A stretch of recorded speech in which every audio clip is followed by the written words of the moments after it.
window was her world now.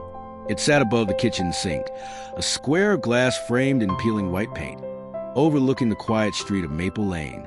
Margaret Hayes, 78 years old and counting, spent most of her days there, washing dishes that didn't need washing, just to have an excuse to stand and watch. The world beyond it slowed with her, or so it seemed. The elms lining the street were gnarled now, their branches heavy with decades she'd seen pass. Children who once raced bicycles down the pavement were grown, gone, replaced by new faces she didn't know. 50 years she'd lived in this house. 50 years since she and Harold had carried their first scratch table through the door, laughing as they bumped it against a frame. Harold was gone now. 8 years this spring, and the house felt like a museum of their life. The window, though, kept her tethered.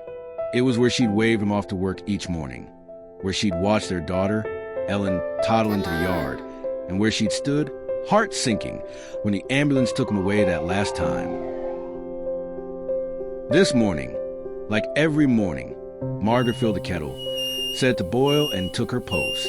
The street was waking up. Mr. Dawson shuffled by with his terrier, a ritual as old as the cracked sidewalk. The paper boy, well, paper man now, she supposed, with his graying temples, tossed the daily news onto porches. She smiled faintly. Routine was a comfort, a thread she could hold on to. But then, something broke the pattern. A flicker of red caught her eye. A coat, bright as a cardinal, worn by a girl no older than 10. She stood across the street, staring up at Margaret's house, hands stuffed in her pockets. Margaret squinted, her glasses slipping down her nose. The girl didn't move, just stared, her dark braids swinging as a breeze kicked up. Odd, Margaret thought. No children lived on Maple Lane anymore, not since the Hendersons moved away a decade back. The kettle whistled, startling her. She turned to pour her tea, and when she looked back, the girl was gone. Margaret frowned, stirring sugar into her cup. A trick of the light, maybe, or her eyes, playing a fool again. She sipped her tea and let it go. The next day, the girl was back. Same red coat, same spot, same stare. This time, Margaret watched longer. The child didn't wave or smile, just stood there, as if waiting. Margaret's hand stilled on the dish she'd been scrubbing. A prickle ran up her spine.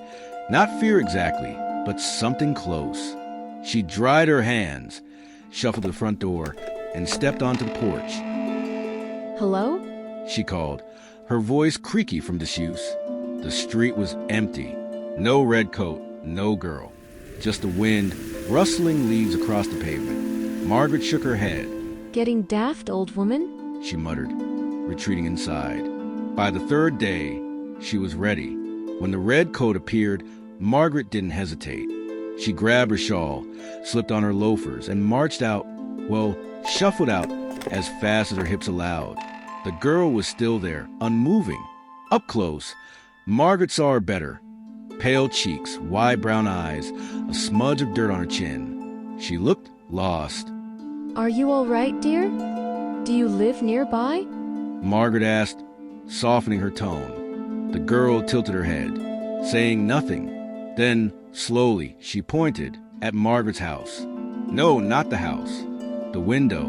Margaret followed her gaze, puzzled. My window? The girl nodded once, then turned and ran, her coat flashing red as she disappeared around the corner. Margaret stood there, breath fogging in the crisp air, her mind churning. What on earth? That night, she couldn't sleep. The girl's silent point nagged at her. She rose at dawn, wrapped herself in a blanket, and stood at the sink, staring out. No girl today, just the usual hum of Maple Lane. But something felt different. Margaret leaned closer, her breath clouding the glass. And then she saw it, a faint scratch in the pane near the bottom corner. She'd never noticed it before. It wasn't random, either. It was a word, etched in childish scrawl. Rose. Margaret's heart thudded. Rose. She hadn't thought of that name in years. Rose had been Ellen's imaginary friend when she was little, a companion she chattered about endlessly. Rose says the flowers need water. Ellen would declare, or Rose likes the swing best. Margaret and Harold had smiled, humored her, until Ellen outgrew it. But this? A name scratched into the glass? Impossible. She ran her finger over the etching, tracing the shaky letters. It was old, weathered into the paint like it had been there decades. Had Ellen done it? Margaret couldn't recall her ever scratching anything. And yet, Rose, the girl in the red coat, didn't come back the next day or the day after. But Margaret kept watch, her tea growing cold in her hands. She began to talk to the window, softly, as if it might answer. Who are you, Rose? What do you want me to see? Weeks passed, and the mystery faded into routine again. Then, one rainy afternoon, a knock rattled the door. Margaret opened it to find Mr. Dawson, soaked through, holding a soggy bundle. Found this by the curb. Handing her a small, muddy book. Thought it might be yours. It was a child's journal, the cover faded but intact. Margaret thanked him and sat at the kitchen table. Peeling it open, the pages were waterlogged, but the ink held, scrawled notes in a hand she recognized instantly. Ellen's. Her daughter's looping letters filled the pages. Rose and I built a fort today. Rose says the rain sounds like music. Margaret's eyes stung. She hadn't seen Ellen's writing since her daughter moved to California 20 years ago. Tucked in the back was a photograph, curled at the edges. Two girls sat on the porch steps. Ellen, gap-toothed and grinning, and beside her a girl in a red coat, pale and unsmiling. Margaret's breath caught. The date on the back read 1962. Ellen would have been 8, but they'd never had a neighbor girl like that. Had they? She called Ellen that night, her voice trembling as she described the photo, the girl, the name in the glass. Ellen laughed at first, then grew quiet. Mama, I don't remember a real Rose. She was just mine, you know, in my head. But that coat, I used to dream about it. Margaret hung up, unsettled. She carried the journal to the window, setting it on the sill. The rain tapped a steady rhythm, and she watched the street blur beyond the glass. Maybe Rose had been more than a dream.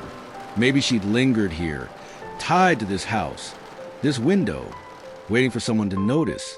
The next morning, the sun broke through, casting light across Maple Lane. Margaret stood at her post, hands wrapped around her mug. No red coat appeared, but she didn't mind. She felt lighter somehow, as if a weight had lifted. Goodbye, Rose. She murmured, smiling faintly. Look after Ellen for me. From then on, the window was just a window again. But Margaret stayed there each day, watching the world unfold. Her world, Harold's world, Ellen's world. And maybe, just maybe, Rose's too.